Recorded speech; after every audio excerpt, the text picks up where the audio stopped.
मौलाना doctor मकसूद इमरान साहब इरशादी जरूरिया तशरीफ फरमा है।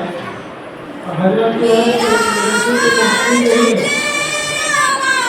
हजरत के साथ दीनी तारीख के साथ बुनियादी तारीख के जितने भी कॉलेज हैं, चाहे वो मैट्रिक के कॉलेज हो या 12वीं के हो या IIT कॉलेज हो, इंजीनियरिंग कॉलेज हो या डॉक्टर बनने के कॉलेज हो, मेडिकल कॉलेज, सबसे हमें जिम्मेदार है बेंगलोर के अंदर।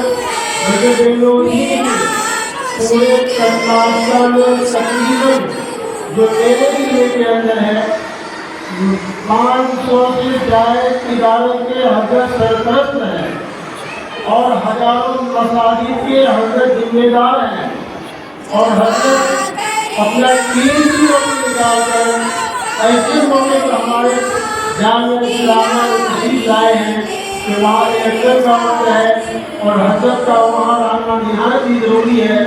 लेकिन मैं हजरत का तहजीब से इस्तेफार करते हैं और मैं हजरत मौलाना मरीज साहब रहमानी नारी जामिया इस्लामिया इस्लामाबाद से जाने के लिए हजरत का इस्तेमाल करते हैं।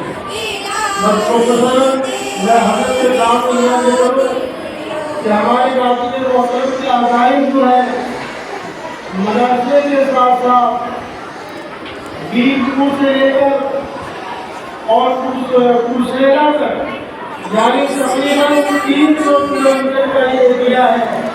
तो 300 किलोमीटर के अंदर जामिया इस्लामिया इस्लामाबाद की शाखें कायम हो जाए।